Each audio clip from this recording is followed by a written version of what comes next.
the Locked On Podcast Network, your team every day. You are Locked On Bulls, your daily podcast on the Chicago Bulls. Part of the Locked On Podcast Network, your team every day. Here are your hosts, Matt Peck and Big Dave Watson.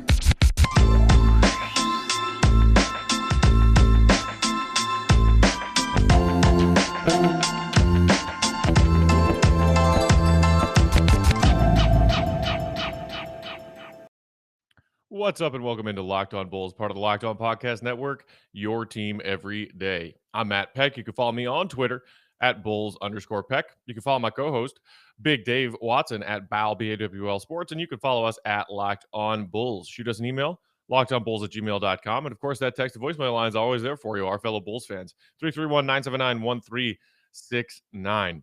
Today's episode, just want to kick things off by reminding y'all that the NBA draft is right around the corner, so be sure to check out the Locked On Network's live NBA draft show. NBA draft goat Chad Ford, Locked On NBA draft host Rafael Barlow, and Locked On NBA host John Corrales will be live this year covering the NBA draft. It's Locked On NBA Draft 2021, brought to you by Built Bar. Get local expert analysis on each pick. Follow Locked On NBA on YouTube today to watch our live coverage on July 29th at 7 p.m. Eastern Time. Well, happy Friday, everybody. Hope y'all are looking forward to the weekend. And we got to kick things off with some good news. We'll touch on the latest from Olympian/Bulls All-Star Zach LaVine. Got some good news after a quick scare there. And then I'll give a couple of thoughts on my reaction to the Bucks clinching the NBA title, ending that franchise's long-running championship drought, what it means for Giannis, what it potentially means for the Bulls, and a look at really the outside of Giannis, the big story of these NBA finals, which was two veteran point guards doing everything they could to help their team win, and how that might tie into what the Bulls' plans are in their own point guard search this offseason, which, by the way, free agency now suddenly right around the corner at the beginning of August. We've got 10 days until NBA free agency starts. So all that's ahead. Let's start, though, with the good news.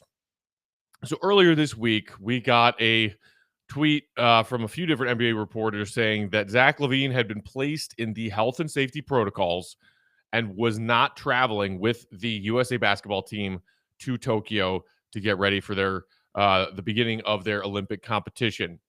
They said that it was out of, quote, an abundance of caution that he was being held out and placed into health and safety protocols, and that they were hopeful that he could rejoin the team in a matter of days. Fortunately, that turned out to be the case, as then we got, shortly after the Bucks clinched the championship on Tuesday night, confirmation that Zach had cleared those health and safety protocols and was planning to join up with the team later in the week. A few more details since then. The Team USA head coach Gregg Popovich said in his first meeting with the media upon arriving in Tokyo that Zach would be joining the team on Thursday, and the plan was for Zach to practice with his Team USA teammates on Friday. So hopefully that all goes according to plan, and Zach is, as something Gregg Popovich also said, available to play in Team USA's first game, which is against France on Sunday. So there is a generous span of days there for Zach to arrive in Tokyo, reconnect with the team, get acclimated, hopefully get a practice, and a shoot around in before their first game on Sunday. Obviously, this is great news. Bulls fans should be happy about this, because it would have been a really sour twist of fate after everything that Zach has been through, after everything that this Bulls team and this fan base has been through. Seeing Zach participate in these Olympic Games was certainly going to be something to look forward to, something that this fan base could be proud of, that we have a member of the Chicago Bulls representing our country playing in the Olympic Games after such a tough season and a long off season.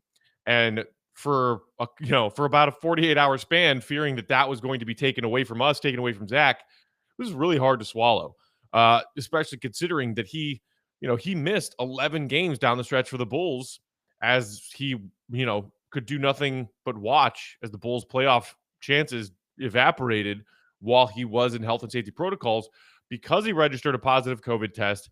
And that was a day before he was supposed to get his second dose of a 2-shot vaccine. So just really unfortunate that happened to Zach at the back end of the Bulls season. And man, whatever it was that caused this brief scare, fortunately turned out to be only that, just a brief scare. The fact that they said out of an abundance of caution leads us to believe that it was one of a few different possibilities. He could have been held out because of some far-reaching contact tracing situation that maybe somebody in a circle of a further circle of a bigger circle, had registered a positive test that somehow found its way back to Zach LaVine, Kevin Bacon style. Then there are a couple other possibilities of he registered a false positive while these Team USA players are likely being tested every day, just like NBA players were being tested every day this past season. Or it was a test that wasn't a false positive, but just an inconclusive test, which of course is something that happens sometimes when these guys are getting tested pretty much every day. All of these tests, sometimes they come back not negative, not positive, but inconclusive. And so maybe that's all it was, a false positive or an inconclusive test. Especially considering the fact that Zach did already have COVID-19 and has now had the antibodies and has received the vaccine. It seemed very, very unlikely that he had somehow contracted it a second time. So that's the good news, a huge sigh of relief. And then the next question becomes, okay, assuming Zach is ready to go and he gets in a couple of practices and he is available for their first game against France on Sunday, what's his playing time going to be like? Assuming he feels fine, which I assume is the case. We haven't heard anything otherwise. Is he going to continue to start after the Bradley Beal exit? Jason Tatum has been dealing with a nagging injury, and Zach LaVine looked pretty effective for this Team USA squad in exhibition wins. They started Zach LaVine and they won those exhibition games, as opposed to the games he did not start, they lost. Now, I'm not saying that is the only factor in why Team USA lost their first couple of exhibition games and then managed to win a couple, but what did Gregg Popovich decide to do? And then you bring in Devin Booker, Jrue Holiday, and Chris Middleton, the three members of the NBA Finals, Booker from Phoenix, Holiday, and Middleton from Milwaukee, who are going to be joining the team now after, Booker dealing with a devastating loss in the NBA Finals after blowing a 2-0 series lead, and Middleton and Holiday equally as exhausted as Booker and then some, because after the finals concluded, Friday, I'm recording this Thursday, but, Friday, today, there's a parade going on, I think, or maybe it's today, Thursday, in Milwaukee, championship parade. They've been partying for the last, 36 hours, and then they're going to go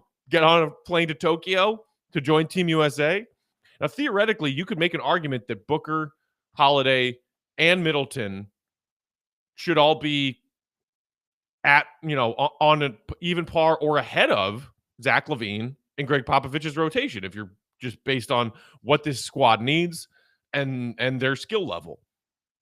But Zach's been with this team, and unlike these guys who just finished a deep, deep playoff run and a 6-game final series, and the two of the three, a giant party after that, Zach LaVine has fresh legs. And you've been even able to tell in some of these exhibition games compared to some of his Team USA teammates who had not quite as long of a playoff run, but were in the playoffs while Zach was not. And he said in that interview that he did with Rob Schaefer last week that in that time in between, Bull season ends before he reports to Team USA, he was just relaxing and recuperating back home in Seattle, not doing a whole lot of anything, just getting his wind back, getting his legs back. After a long grinding NBA season. So Zach's fresh. Booker, Holiday, and Middleton are not. I personally would love to see Zach continue to get that starting spot for this Team USA ahead of those three guys who will be arriving late from the NBA Finals. We'll see what Gregg Popovich decides to do. But to me, the way that Zach's looked in those exhibition games, he looks fresh. He's engaged on the defensive end. He is, of course, a scoring threat on the offensive end. Start Zach and ease those guys in who are arriving late from the finals. We'll see what Gregg Popovich decides to do. with his starting lineup and his rotation in that first game against France on Sunday. But obviously, put my name in the column of people who think that Zach LaVine should get that start in their first game in group play. More ahead, want to give y'all my reaction to Finals MVP Giannis and the Bucks, and then also talk about the veteran point guards of these NBA Finals. First, though, I want to tell y'all about BetOnline, the fastest and easiest way to bet on all of your sports action. Baseball season full swing, whether in a North Sider or a South Sider here in Chicago. You can track all Cubs, White Sox, whoever your team is in Major League Baseball. Track all that action at BetOnline. Get all the latest news, odds, and info for all your sporting needs, Major League Baseball, even UFC and MMA action, and the NFL season is right around the corner, too. We've got preseason NFL games starting in just a couple of weeks. Before the next pitch, head over to BetOnline or on your laptop or mobile device to check out all the great sporting news, sign-up bonuses, and contest information. Don't sit on the sidelines anymore. This is your chance to get into the game and in on the action. Head to the website or use your mobile device to sign up today and receive a 50% welcome bonus on your first deposit when you use promo code LOCKEDON. So go to BetOnline, create an account, put $100 in that account, and if you use promo code LOCKEDON and sign up, they're going to give you an extra $50 in your BetOnline account to play with. A great deal and a great opportunity to get involved and start earning some money because you're watching all these sporting events. BetOnline, your online sportsbook experts. Again, that's promo code LOCKEDON. All right, y'all. I hope you enjoyed these NBA Finals as much as I did. There was a lot of talk leading up to this about, nobody wants to watch Milwaukee and Phoenix. Two small market teams. There's no LeBron. There's no Steph Curry. Clips didn't even make it. Yada, yada, yada. If you're a fan of basketball, you enjoyed these finals. And if you're also a fan of perhaps a different era, a past era of NBA basketball, you like me, you really enjoyed these finals because it wasn't just a 3-point contest. And yes, the Phoenix Suns, when they looked like they had seized control of this series, it was a 3-point barrage. But that was not the entire story of this series. And the series swung in Milwaukee's favor when Milwaukee made a couple of defensive adjustments and took away some of those easy threes and forced Phoenix to, Devin Booker, you can drop 40 on us, but Jay Crowder, take those threes. We don't think you're going to hit all of them. Bridges, take those threes. We don't think you're going to hit all of them. CP3, take those threes. We don't think you're going to hit all of them. And it was Giannis, the most dominant interior offensive performance we've seen in the finals since Shaquille O'Neal in 2001. That was the main story of these NBA finals. And Giannis, look, he got some timely help from Holiday, from Middleton, and from not so unsung, but very much so sung hero, our old friend Bobby Portis, who had 16 points in the series clinching Game 6. Chris Middleton had perhaps the dagger shot, the coming around the screen, a tough, deep mid-range pull-up shot that was well contested, like seemingly every Chris Middleton shot that he took in these NBA Finals. Tough contested shot, and he drained it and gave the Bucks that separation late in this game. And Jrue Holiday, a rough shooting night, once again in Game 6. He's had rough shooting nights throughout this Bucks postseason championship run, but his effort on the defensive end is definitely one of the things that turned to the tide in this series. And credit to Budenholzer for making a pretty ballsy decision to say, okay, for the last couple of games of this series, Jrue Holiday, you are the blanket on Devin Booker. Because, there was a lot of Holiday on CP3, and then it very much so switched where Holiday was just following Booker around and making things very difficult for Booker because, Booker had 40-point games in two Suns losses, and I think Budenholzer realized, hey, this kid is the biggest threat to beat us. If there's one player who could beat us by himself, it's Devin Booker because he almost did it a couple of times. So let's eliminate that opportunity and eliminate that possibility. If Jay Crowder and Mikal Bridges are going to rain threes, if Ayton is suddenly going to come out of his shell where he has seemed to be too small for this too big of a moment, then we can make our peace with that. If Chris Paul has an amazing performance, turn back the clock performance like he had in game 1 of these NBA finals, despite the fact that, maybe he's hobbled with the wrist injury or whatever else it was, maybe he's got a bad shoulder, we can live with that. We won't let Devin Booker beat us. So, Jrue Holiday, your job, go follow Devin Booker around. And he did. I mean, he blanketed Devin Booker. Devin Booker did not have a very strong game in game 6. So, credit to all of those key pieces that led Milwaukee to this title. Middleton, Holiday, Bobby Portis. Even Brook Lopez had some big buckets in some big moments in this game. Between him and Giannis and Bobby, the other big story as far as like not individuals, but like team schematics, the Bucks won this because of size. As soon as Phoenix stopped making all those threes, the Bucks had pretty much every advantage. They had advantage on the boards, certainly on the offensive glass. They got to the free throw line more. It was a bigger team, and Milwaukee size won out, which isn't necessarily something that happens as much as it used to in this NBA compared to the old days, in the days of Shaq. But all of the credit has to first be focused on Giannis. I mean, 50 points in a series clincher, in a title clincher, 50, 10, and 5.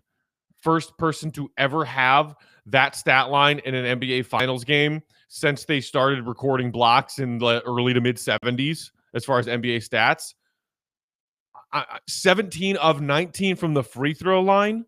That was the other really cool part of that story being finished that way, where whether it was Atlanta or whether it was Brooklyn, these fans that were hounding Giannis and counting to 10, and everybody's making fun of Giannis, and he can't close because he can't make his free throws late in the game, and everybody was obsessed with the Giannis and the free throws, and he did have his issues. Like in game 5, that was a close game that the Bucks did manage to win. He missed a couple of late free throws. I think he went 0 for 2 on a trip to the line late in the game, and he also missed the free throw for the and one after his amazing alley-oop dunk after the Holiday steal. So it was a story even coming into game 6. If this game is close, can Giannis make his free throws? 17 of 19. And absolutely, as he should have, Giannis bragged about it at the podium after the game while he was holding the Larry O'Brien and the Finals MVP trophy. But the way that he just dominated inside and said, DeAndre Ayton, you can't guard me. Ayton really is the only big, the usable big that Monty Williams had at this point in the series. Obviously, the Saric injury was a big hit to them, and they missed his presence. But you even saw the desperate Monty Williams turn to Frank Kaminsky for a non-trivial amount of minutes. And for a couple minutes there, everybody was having a good chuckle because Kaminsky managed to make a few baskets on the offensive end for Phoenix and say, oh my God, it's the Frank Kaminsky game. No, it was not the Frank Kaminsky game. And it certainly was not the DeAndre Ayton game. And it was not the DeAndre Ayton series. It was the Giannis series. The dude just dominated at will in the interior. His spin moves to the bucket, drawing the fouls, and not only drawing those fouls if he couldn't convert around the basket, but making those free throws. Incredible stuff. Absolutely incredible stuff from Giannis Antetokounmpo, who it's impossible not to root for this guy. It's impossible not to like this guy. If you guys know me, you listen to this podcast, maybe you listen to me and my guy Big Dave do Bears games for Hot Mike. You know that I'm Chicago through and through, and that I pretty much just hate any team from Wisconsin. Whether it's Wisconsin college football, the Brewers, I hate the Packers. There is no team on the planet I hate more than the Green Bay Packers. I have never really had that deep-seated hate in my heart for the Milwaukee Bucks. When I was a kid watching the Bulls dynasty of the 90s, the Bucks weren't really a threat. They were never really that good. And, even in the Derrick Rose, Joakim years when the Bulls were good again, the Bucks, not really a threat, not really good. There was, that one series at the tail end of that Bulls run of Tibbs, Derrick, and Joakim in 2015, first round, Bulls-Bucks. The Bulls win that series, and we got, our first look at playoff Giannis back when he was still very much younger, very much scrawnier. There was that crazy moment where Giannis tackled Mike Dunleavy after Dunleavy hit a three, and everybody was like, "What? Who is this kid? And why did he just try and kill Mike Dunleavy?" But so that was just barely an overlap of Giannis's ascension and that most recent competitive Bulls team ending. So the Bulls-Bucks rivalry hasn't really been a thing. Back in the day, the Bucks' old stadium is United Center North. Just sometimes they refer to Miller Park as Wrigley North. The little brother, the step brother. That is how Milwaukee Bucks basketball has always been thought of here in Chicago compared to our Bulls. Well, that script has absolutely, unquestionably flipped. And I don't really mind. Yes, obviously, I want the Bulls to be the team that's winning the Central Division every year. And I want us to go back to being the team that beats up on the Bucks as opposed to vice versa. But the way that team was built, the story of Giannis's life and his path and his journey to the NBA, and the way he's handled himself since becoming a star and a household name in this league, not one single misstep. And all of the things you heard him say in his comments after winning that title on Tuesday night reaffirmed that. Talking about the super teams, talking about wanting to stay, and his stubbornness saying, no, I'm going to stay here, and I might do it the hard way, but I'm going to do it the right way. And that is winning for the team that drafted me, for the city that's always stood behind me, who's rallied around me. So, of course, it was no question to him. While Bulls fans and fans from other fan bases, the Mavericks, the Heat, this team and that team, Giannis is free agency. What's he gonna do? Can we find a way to get him? And Giannis told all of us basically, y'all are wasting your time and you're wasting your breath, because I was gonna re-sign here in Milwaukee the whole time because I needed to win a championship for this team. You can't not respect that, and you can't not admire that. So now, of course, the devil in me as a Bulls fan is thinking, okay, well, he delivered that title to Milwaukee. Does he want to play the rest of his career there? This dude's 26. Giannis is 26 years old, two-time MVP, Defensive Player of the Year, Finals MVP, only player in league history alongside MJ and Olajuwon to have those three accomplishments on his resume. At the time he was 26. This dude's still just now entering his prime, which is insane to think about. This is unquestionably Giannis's league now. He is the man. He is the king. This is his league. How much of that Supermax contract does he want to spend in Milwaukee now that he has fulfilled that promise of delivering them a championship? Does he just want to spend his entire career there? Does he want to be the next Tim Duncan, the next Dirk, the next Kobe? I'm going to play my entire career for one franchise, because those guys are fewer and fewer far between. Those are the three that you think of who have actually done that recently. Duncan, Dirk, and Kobe. And they are all now kind of past tense, not present tense. Dirk most recently retiring, but they've all been kind of done for a while now. And today's superstars, the LeBrons, the Hardens, the KDs. Okay, Steph. I guess you could add Steph to that list. Steph will probably be a Warrior for life. Dame Lillard in Portland, more and more so by the day, it's looking like he is not going to end his career in that category of one franchise players. But will Giannis? I'm happy for him, and I'm honestly happy for Bucks fans. I want him. I want Giannis in a Bulls jersey. If you don't want Giannis in a Bulls jersey, I don't know what you're thinking. After watching him win a title for that franchise on Tuesday night, I don't know yet if it's more likely or less likely that Giannis will leave Milwaukee. I don't know. There's still a lot of Giannis' career left. And honestly, the main takeaway for me is I can't wait to watch. I can't wait to watch the rest of Giannis' career, regardless of if he's in a Bucks jersey or a Bulls jersey or some other jersey. Because if you don't enjoy watching that dude play basketball, then you don't enjoy basketball. Dominance, sheer dominance from a person who is one of the most high character guys in the league right now. So kudos to him. I've made my peace with it. Congratulations to the Bucks. Let's never speak of this Wisconsin championship ever again, unless we're talking about Giannis's legacy. But nonetheless, fun finals to watch. Fun finals. Speaking of which, want to touch on one more thing as far as these NBA finals and some of its big names, and what it might have to do with the Bulls' offseason search for a point guard. First, though, a quick break to tell you all that today's episode is brought to you by Built Bar. Did you know Built Bar has so many delicious flavors that there's something for everyone?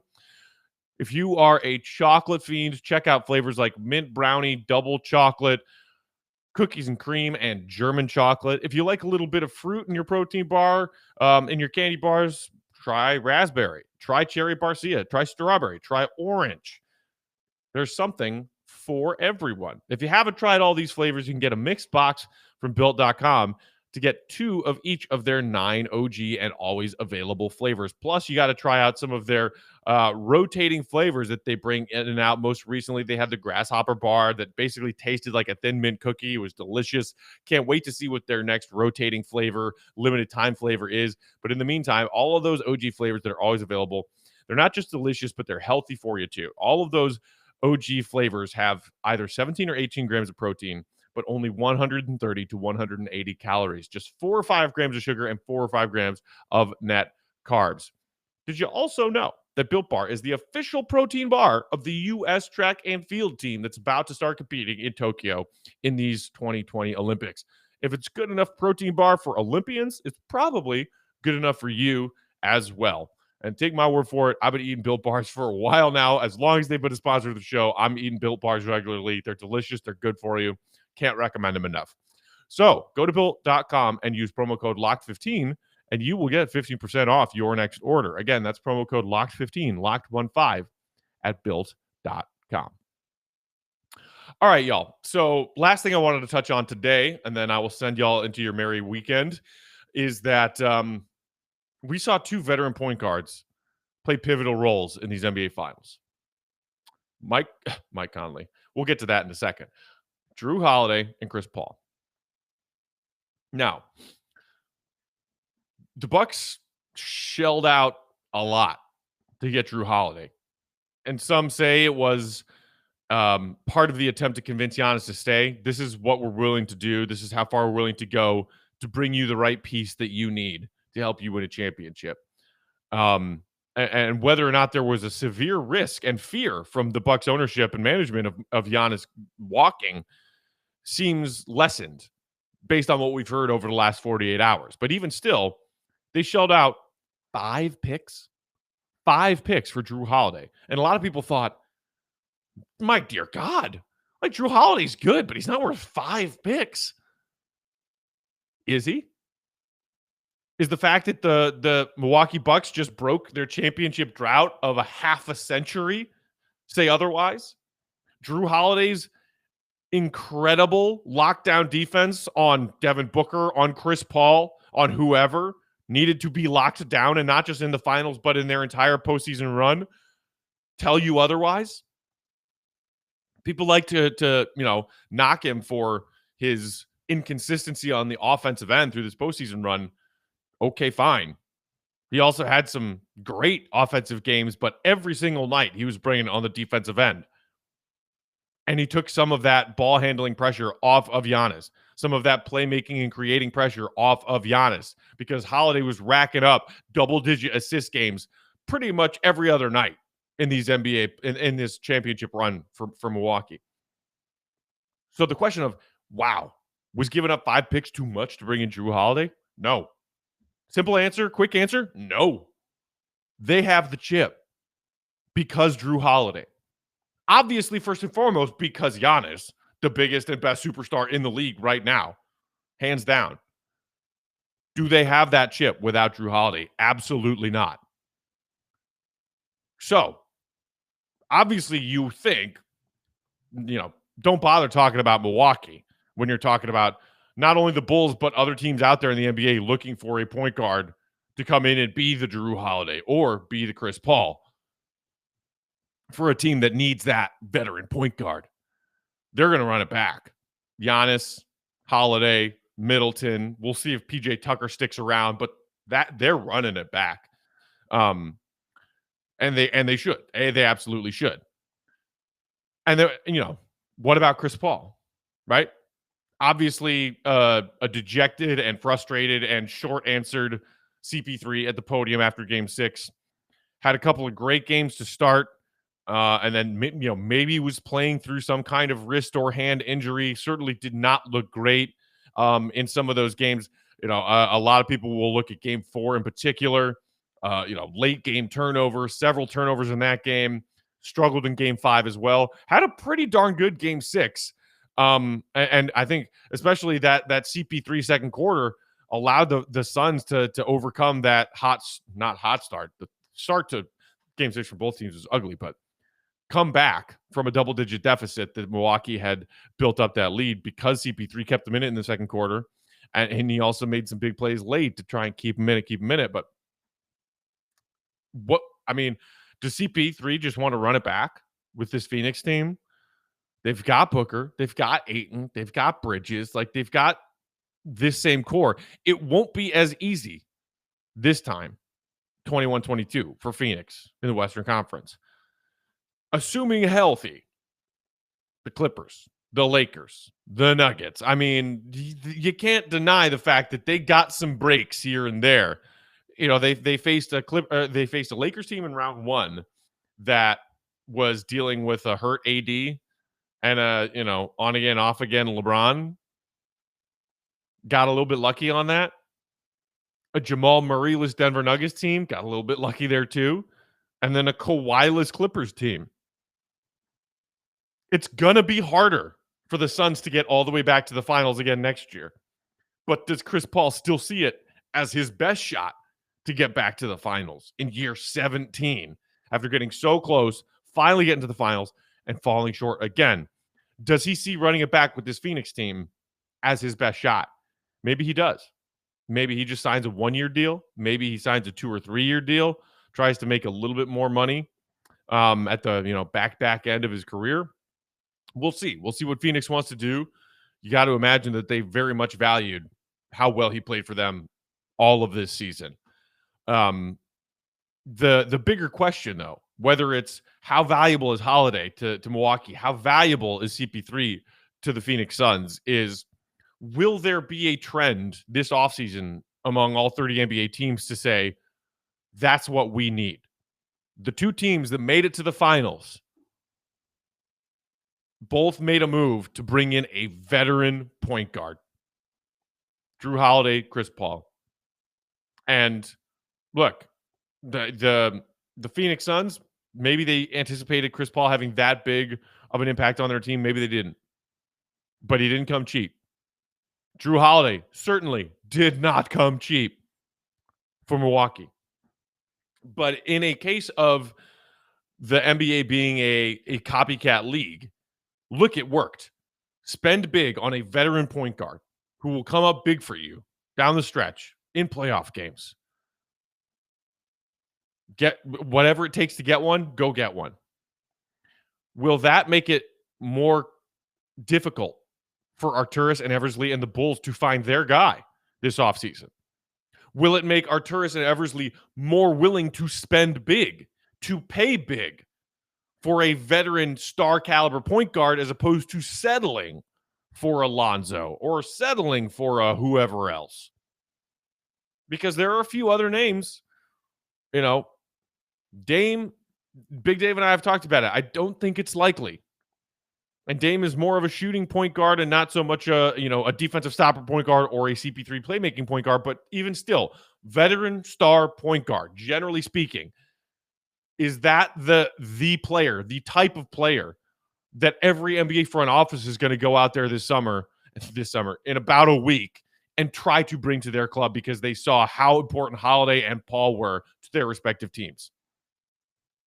Will it make things more difficult for the Bulls? Will it inspire Arturas and Eversley to spend bigger than they had originally been thinking or planning before watching these postseason games unfold the way they did? I don't know. I'm just speculating on Clearly, Holiday and CP3 play big roles. The Bulls are a team that is in the market for a point guard this offseason. It's mostly what we've been talking about for the last several weeks. We talk Lonzo. We talk Dinwiddie. We talk DeJounte Murray. We talk Dennis Schroeder. We talk all of these names. We've even talked a little bit of Dame. Because we know that the Bulls are in the market for a point guard. Did what we see in the NBA Finals have an impact, and will it have an impact on what that answer is? When we find out, welcome, new Bulls point guard, blank fill in the name. Will Holiday and Paul's performances in these playoffs and the finals change that? Will it make it harder for the Bulls because the competition is stiffer and more teams are out there looking for that game-changing, difference-making veteran guard? Will it shy the Bulls away from getting into those super competitive, super pricey, big-named veteran point guards and push them more towards settling for somebody younger, somebody who hasn't proven it as much yet, and somebody who comes at a cheaper cost? Can't wait to find out. And I'm really curious if we will ever get a question like that. And I hope that somebody does. The next time the Bulls beat writers and reporters are talking to AK and Eversley after free agency, and we figured out what they did, the moves they made, the point guard that arrived, I want somebody to ask, did watching Holiday and Paul in the finals alter your mindset at all about how far you were willing to go and how much you were willing to spend to bring in the guy you wanted? Because you cannot question that CP3 was worth it for Phoenix and Holiday was worth it for Milwaukee. Will the Bulls find that guy who's going to make it worth it for them to get to that next step of competitive playoff basketball?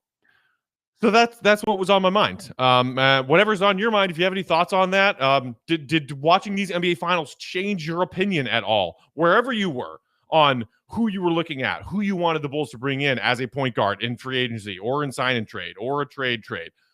Did these NBA playoffs and these finals in particular change your mind about that in either way? I'm curious. So hit us up on that text to voicemail line. 331-979-1369 is that number. Always there for you. And we'll get into some more mailbag and y'all's reactions to these NBA finals next week. And Sunday, while we're off during the weekend, don't forget, I think it's going to be in the middle of the night or like at the crack of dawn, depending on where you live in the U.S. or otherwise. USA-France, first Olympic game. Let's hope Zach is in that starting lineup. That's it for today. That's it for the week. Thanks, y'all, for listening. Really appreciate y'all tuning in during this kind of dark part of the Bulls offseason. But once we get past the NBA draft, and we'll see if the Bulls just, take their second rounder and move on. Free agency is right around the corner. This big question: what are the Bulls going to do? Who are they going to sign? Who are they going after? We are getting closer and closer to finding out that answer. So Bulls news is going to get a lot more interesting in a very short amount of time. But like always, appreciate you tuning in. Thanks to today's sponsors, both BetOnline and Built Bar. Go get yourself some great, delicious protein bars. Go sign up for a BetOnline account and put some wagers on. And enjoy your weekend. Stay safe. Stay happy. We will be back next week with a fresh dose of episodes. Big Day's on vacation. He went out to Cali. So I'm going to try and bring in a variety of different guests next week to keep y'all entertained, because I know you don't just want to listen to me yammering on. And I don't blame you for that, because neither do I. So for my partner, Big Dave, who's on vacay, and for our sponsors, Matt, saying thanks as always for listening. Locked On Bulls Nation. Appreciate y'all. See Red. Be good. Peace out.